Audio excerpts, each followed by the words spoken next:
नाज़रीन, किस्सा मुख्तसर की गुज़िश्ता किस्त में हमने रेडियो के इब्तिदाई दौर, क़याम पाकिस्तान की रात, उसके तारीख़ी ऐलान, 65 की जंग और कश्मीर के महाज पर उसके नाकाबिले फरामोश किरदार पर रोशनी डाली थी। किरदार जो अब तारीख़ के औराक़ का हिस्सा बन चुका है। आए अब इस दिलचस्प सफ़र को आगे बढ़ाते हैं। नाज़रीन, कहानी, हर कहानी तफरीही अंसर के बगैर अधूरी तस्वुर की जाती है और तफरीह का एक अहम जरिया है स्पोर्ट्स। पाकिस्तान में स्पोर्ट्स नशरियात की तारीख रेडियो पाकिस्तान ही से शुरू होती है। बाजारों और चाय खानों में रेडियो की आवाज गूंजने लगी। 50 की दिहाई में जब भारतीय टीम ने पाकिस्तान का दौरा किया तो रेडियो पाकिस्तान से टेस्ट मैचेस की लाइव कमेंट्री का सिलसिला शुरू हुआ। उमर कुरैशी और जमशेद मार्कर की आवाज जैसे सामाईन के दिल में उतर गई। उर्दू कमेंट्री को औज बख्शने में मुनीर हुसैन के किरदार को भी नजरअंदाज नहीं किया जा सकता। मैचेस की कमेंट्री का सिलसिला एक तवील अरसे जारी रहा। अलबत्ता टीवी की आमद और जदीद टेक्नोलॉजी के सबब ये धीरे धीरे सुकड़ने लगा। अस्सलाम वालेकुम। पाकिस्तान टेलीविजन सर्विस की जानिब से तारिक अजीज आपसे मुखातिब है। और फिर मीडिया राइट्स के इशू के बायस लगभग तमाम हुआ। पहले दिन से जो क्रिकेट की जो कमेंट्री शुरू हुई है उसमें रेडियो पाकिस्तान उसके कह लें आप बानियों में से है। इसी तरह के हॉकी की पूरी दुनिया से जो क्रिकेट के मैच होते थे, पूरी दुनिया से जो हॉकी के मैच होते थे, उस हवाले से वो जो है इसकी कमेंट्री होती थी। और तमाम तरह की जो खिलाड़ियों की लोगों तक पहुंचाना और लोगों के अंदर इस खेल के लिए जज्बा और शौक़, वो बच्चों में बड़ों में, वो रेडियो का किरदार इसमें बहुत अहम है और इसने बहुत अहम किरदार अदा किया। रेडियो पाकिस्तान ने क्रिकेट को बहुत क्रिकेट का बहुत साथ दिया, क्रिकेट को बहुत तरक्की दी। और इसकी जो बड़ी वजह थी वो रेडियो कमेंट्री थी कि इंग्लिश में भी होती थी पहले। और शुरू में यही समझा जाता था जब उमर कुरैशी वगैरह कर रहे थे, जमशेद मार्कर वगैरह कमेंट्री कर रहे थे, एरिक वार्नर थे वो, तो यही होता था कि ये इंग्लिश कमेंट्री जो है वो क्रिकेट कमेंट्री सिर्फ इंग्लिश में हो सकती है। लेकिन फिर बाद में उर्दू में शुरू हो गई है ना। मुनीर हुसैन आए और फिर और जैसे कि आपने नाम लिए हैं, ये सब लोग आए और कमेंट्री करते रहे। और इसकी वजह से फिर लोगों में मकबूलियत हुई और क्रिकेट बहुत ज़्यादा सुनी जाती थी। क्योंकि जो आम आदमी है, जो उर्दू समझता है, जो इंग्लिश नहीं समझता था, वो भी क्रिकेट में पूरी तरह से दिलचस्पी लेने लगा। आया रेडियो पाकिस्तान है गोया खबरों की दुकान, इसके गुंबद को पहचान कहीं मस्जिद का हो न गुमान। गवैया शायर मूसीकार है, सबका नाम यहाँ बनकार, सुन लो गाना गाड़ी बांधता। 1972 में जुल्फिकार अली भुट्टो ने रेडियो पाकिस्तान को एक ऑर्डिनेंस के तहत कॉरपोरेशन बनाया। समंदर पार पाकिस्तानियों के लिए आलमी सर्विस का इफ्तिताह हुआ। सबसे ज़्यादा जिस दौर में रेडियो पे तवज्जो दी गई वो जुल्फिकार अली भुट्टो का दौर है। वो रेडियो से एक मोहब्बत और इश्क करते थे और जितना ज़्यादा उन्होंने रेडियो को अहमियत दी है उस हवाले से कम ही किसी ने इस अदारे को अहमियत दी। और वो इसको इस हवाले से सबसे ज़्यादा अहमियत देते थे। वो समझते थे कि ये तमाम तबकों के लिए बहुत बेहतर काम कर रहा है। वो सियासी तौर पे लोगों में शऊर पैदा करने के लिए बहुत काम कर रहा है। वक्त के साथ रेडियो पाकिस्तान के स्टेशंस की तादाद बढ़ती गई, साथ ही बढ़ता गया हारी का भरोसा। वो हारी जिसके बगैर ये दास्तान अधूरी है। ये रेडियो ही तो है जो इन बरसों में हारी को बदलते मौसमों, जदीद टेक्नोलॉजी और ज़राअत के नित नए तरीकों की खबर देता रहा। रेडियो पाकिस्तान ने अपने ज़रई प्रोग्रामों के जरिए शोबाए ज़राअत की तरक्की में कुलीदी किरदार अदा किया। आज भी देही रीजन कवर करने वाले रेडियो स्टेशंस ज़राअत से वाबस्ता अफराद के लिए एग्रीकल्चरल प्रोग्राम नशर कर रहे हैं जो बेहद मकबूल हैं। زرعی انقلاب جو ہے وہ ریڈیو کے پروگرام جتنے تیرے حال وقت دے، کھیت کھیت ریالی، وہ سرسبز پاکستان، وہ کوئی بھی کسی بھی اسٹیشن سے آپ جو ہمارے ہوتے ہیں، اور ایک وقت میں یہ کہا جاتا تھا کہ 75% سے زیادہ جو ہے نا وہ جو ہمارے زراعت سے وابستہ لوگ ہیں وہ اسی سے اپنی جو ہے نا معلومات حاصل کرتے ہیں۔ جدید ترین ٹیکنالوجی زراعت کے حوالے سے استعمال کرنے میں اور کسانوں کو اس حوالے سے تمام معلومات فراہم کرنے میں ریڈیو نے بڑا کردار ادا کیا ہے۔ تمام فصلیں جتنی بھی ہوتی ہیں آج بھی سارے پروگرام، وہ چاہے ہمارا جو سب سے مشہور پروگرام سونی دھرتی ہے، اس میں بھی اس حوالے سے بہت سی ان کو معلومات فراہم کی جاتی ہیں، وہ چاہے موسم کے حوالے سے ہوں، وہ چاہے جدید ترین اور اچھے بیج کے حوالے سے ہوں، جدید ترین دوائیوں کے حوالے سے ہوں، جدید ترین کھادوں کے حوالے سے ہوں، مناسب کھادوں کے حوالے سے ہوں، وہ ساری کی ساری معلومات جو ہیں وہ ہم کسانوں کو مہیا کرتے ہیں۔ دیہاتی بھائیوں کے لیے جو پروگرام ہوتے ہیں اس میں جو تقریباً 75% حصہ وہ زراعت سے متعلق ہوتا ہے۔ ان کو زراعت کے بارے میں ٹپس دی جاتی ہیں، معلومات دی جاتی ہیں، اور ان کو سارا موٹیویٹ کیا جاتا ہے، ان کو پورا بتایا جاتا ہے۔ تو یہ ریڈیو پاکستان کے جو دیہاتی بھائیوں کا پروگرام ہے اس کے لیے ہے، اور ظاہر ہے ہمارے دیہات میں موسٹلی یہ زرعی ملک ہے تو زراعت ہوتی ہے، زراعت پیشہ لوگ ہیں وہاں پر، تو ان کے لیے وہ پروگرام ہوتا ہے۔ زلزلہ، بارشیں، سیلاب، انسان قدرتی آفات کے سامنے کبھی بند نہیں باندھ سکا، لیکن منظم و مربوط امدادی کارروائی اور مؤثر رابطے کے ذریعے نقصان کو کم ضرور کیا جا سکتا ہے۔ اس کہانی کا مرکزی کردار قدرتی آفات میں بھی انتہائی فعال نظر آتا ہے۔ یہ ریڈیو پاکستان ہے۔ آج ملک کے مختلف حصوں میں 5.8 شدت کے زلزلے کے جھٹکے محسوس کیے گئے۔ ریڈیو پاکستان نے ہمیشہ قدرتی آفات کے متاثرین کے زخموں پر مرہم رکھا۔ اپنے مؤثر نشریاتی نظام کے وسیلے بدترین حالات میں بھی ریڈیو نے سامعین کو امدادی کارروائیوں، طبی مراکز اور احتیاطی تدابیر سے باخبر رکھا۔ ناگہانی آفات کے دوران ریڈیو نے بچھڑوں کو ملایا اور مصائب میں پھنسے افراد کی مدد کی۔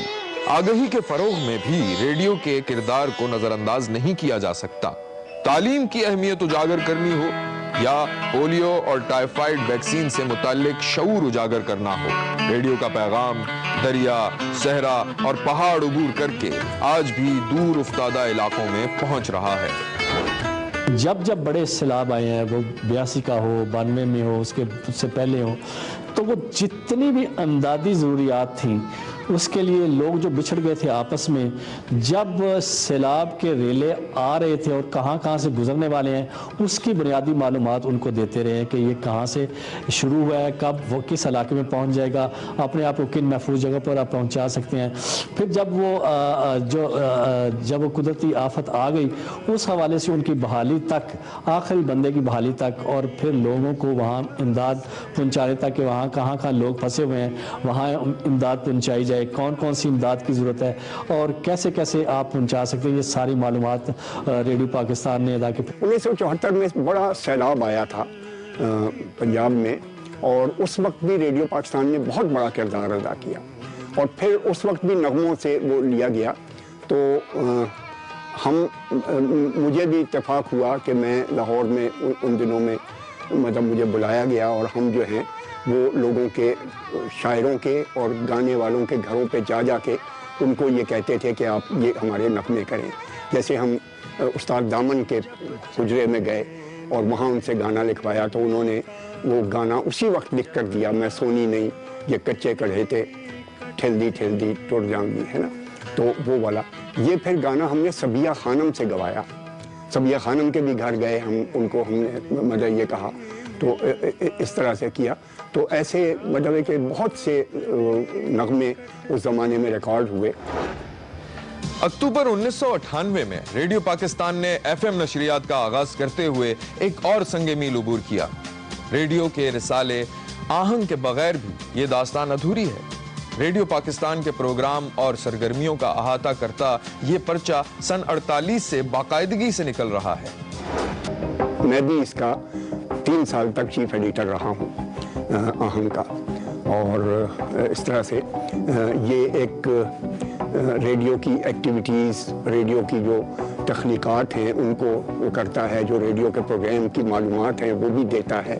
तो ये एक अच्छा रिसाला है जो कि बाकायदगी से उस वक्त से 1948 से निकल रहा है। ये जो हमारा मैगज़ीन, ये आहंग है ना जो मैगज़ीन, ये जब शुरू हुआ तो ये आज ये हमारा इस दिसंबर का जो लेटेस्ट ये है, इसमें आप देख लें कि इसने जो हमारे अहम वो काम हुए होते हैं उसमें पूरे के पूरे इसमें इसकी जो है ना वो की जाती है। प्रोग्रामों के हवाले से तफसील है कि अगली समाई में कौन कौन से प्रोग्राम नशर होंगे, किस किस हवाले से प्रोग्राम नशर होंगे, जो फिर हमारे बड़ी जो शख्सियात गुजर चुकी हैं उनके हवाले से इसमें तहरीरें होती हैं। रेडियो ने अपने तारीखी विरसे की हिफाजत का भी एहतमाम किया। शोबा आवाज खजाना सन 47 से लम्हा हाल तक की तारीख, तुनू और विरसे की नुमाइंदगी करता है। इस आवाज खजाने में कायद आजम मोहम्मद अली जिना, कायद मिल्लत लियाकत अली खान, मादर मिल्लत फातिमा जिना और दूसरे कौमी रहनुमाओं की तकारीर महफूज हैं। रेडियो पाकिस्तान ने अवाम को यूट्यूब चैनल के जरिए अपने इस मजमूए तक रसाई दे रखी है। And it should be the anxiety of everyone to obtain a fair, free, true worthy to the people of it. Once more, I most honestly appeal to all to maintain peace and honor. Pakistan, Zindabad. मैं अपना मुक़द्दस फरीज़ा समझती हूँ, कायद आज़म के यादगार दिन बनाने पर आपकी शरीक दम रहूँ। कायद आज़म का आखिरी पैगाम था जिसमें उन्होंने फरमाया था कि पाकिस्तान की बुनियाद रखी जा चुकी है, अब आप इसकी तामीर में जल्द से जल्द कोशिश करें। मैंने देखा कि हमारे इस जो लाइब्रेरी है इसमें बेपनाह चीज़ें हैं जो कि हमें सुनानी चाहिए। तो मैंने 1 घंटे का प्रोग्राम सोचा जो इतवार को नशर होता था, उसका नाम मैंने आवाज़ ख़जाना रखा। तो मेरे साथ सैयद नासिर जहाँ मशहूर नात खां वो मेरे साथ ही कमरे में बैठते थे और मेहदी ज़हीर भी बैठते थे मशहूर वो। तो वो कहते थे कि यार ये आवाज़ ख़जाना क्या नाम होता है, ख़जाना आवाज़ होना चाहिए नाम, है ना, या आवाज़ का ख़जाना होना चाहिए। तो मैं कहता था नहीं बस ये आवाज़ ख़जाना ठीक है, 3 हफ्ते से हो रहा है, ये होने दो। उन्होंने बुखारी साहब से कहा, वो उस वक्त हमारे ज़माने में वहाँ वो एडवाइज़र बन के आ गए थे, उनसे कहा, उन्होंने मुझे आवाज़ दी, सरवर इधर आओ, ये आवाज़ ख़जाना क्या होता है। मैंने कहा बुखारी साहब जैसे अनार कली होती है, अनार की कली तो नहीं कहते, कलिए अनार तो नहीं कहते, कहने भाग जाओ तुम, बिल्कुल ठीक हो गया। तो आवाज़ ख़जाना मतलब ये ट्रांसक्रिप्शन सर्विस में वाकई ये जो आपने बताया ये आवाज़ें, इसके अलावा भी बहुत बहुत ख़जाने हैं इसमें और बड़ी बड़ी अजीब व गरीब बातें हैं। मैंने वो प्रोग्राम में करता था तो जोश मली आबादी साहब का इंटरव्यू रिकॉर्ड हुआ था 1 घंटे का। तो मैंने कहा कि आज के प्रोग्राम में हम आपको जोश मली आबादी का इंटरव्यू सुनाएंगे जो हमने इसी अभी पिछले दिनों रिकॉर्ड किया है। तो फिर मैंने उससे कहा, अपने लाइब्रेरियन से का नाम लेके मैंने कहा चले भाई टेप चला दो। तो टेप चला तो जोश साहब की आवाज़ आई कि भाई ये मैं अपना इंटरव्यू तो रिकॉर्ड करा रहा हूँ लेकिन ये मेरी ज़िंदगी में नशर नहीं होगा, बाद में नशर होगा। हमने रोक दिया, हमने कहा साहब मैं तो सुनवाना चाह रहा था लेकिन जोश साहब ने पाबंदी लगाई हुई है और ये वो। तो ये बड़ी आवाज़ ख़जाना को मुझे जो प्राइड है वो ये है कि कुदरतुल्लाह शहाब इसको हर इतवार सुनते थे इस प्रोग्राम को, ये मेरे लिए बहुत बड़ा एजाज़ है। हमारे जो बड़े बड़े गुलकार गाने वाले हैं, जो बड़े बड़े फनकार हैं, जो बड़े अदीब हैं, जो बड़े सियासी लोग हैं, उन तमाम चीज़ों की लेकिन सबसे अहम बात वही है कि हमारे बाबाए कौम कायद आज़म मोहम्मद अली जिन्ना की तमाम चीज़ें हमें ये हासिल है कि हमारे पास मौजूद है। जो पहला कौमी तराना जो गाया गया वो उसी हालत में हमारे पास वो जिसे लोग LP कहते हैं वो उसमें मौजूद है। इसी तरीके से जो है ना बाकी यानी जिसका हम तसव्वुर कर सकते हैं पाकिस्तान में किसी शख्सियत का, उनकी सारी सब की आवाज़ें शुक्र है खुदा का कि हमारे आवाज़ ख़जाना में मौजूद है। कहानी मुस्तकबिल की समत गामजन है। रेडियो पाकिस्तान वतन अजीज का कौमी और सरकारी इदारा बराए सौती नशरियात और इतलात है। आज इससे 16 मकामी और गैर मुल्की ज़बानों में प्रोग्राम नशर किए जाते हैं। یہ ملک کا سب سے بڑا اور مؤثر ذریعہ معلومات ہے۔ اس کا مقصد اطلاعات، تعلیم اور تفریح کے شعبوں میں ایسے پروگرام پیش کرنا ہے جن کے موضوعات میں معیار اور اخلاق کے اعلیٰ درجات کی عکاسی کی جائے۔ اسلامی نظریے کے مطابق جمہوریت، آزادی، مساوات، رواداری اور سماجی انصاف کے اصولوں کو فروغ حاصل ہو۔ وہ تمام چیزیں حاصل کرنے کی کوشش کی ہے اور وہ تمام مقاصد حاصل کرنے کی کوشش کی ہیں جو کسی ذرائع ابلاغ کے لیے ضروری ہوتے ہیں۔ تو اس حوالے سے ہم دیکھتے ہیں کہ تمام شعبے، چاہے وہ زراعت ہے، صنعت ہے، وہ بچے ہیں، ہمارے بزرگ ہیں، ہمارے خواتین ہیں، ہمارے جو اسپیشل لوگ ہوتے ہیں، خاص لوگ جو ہوتے ہیں، وہ ان سب کے لیے پروگرام ہم نے پیش کیے ہیں۔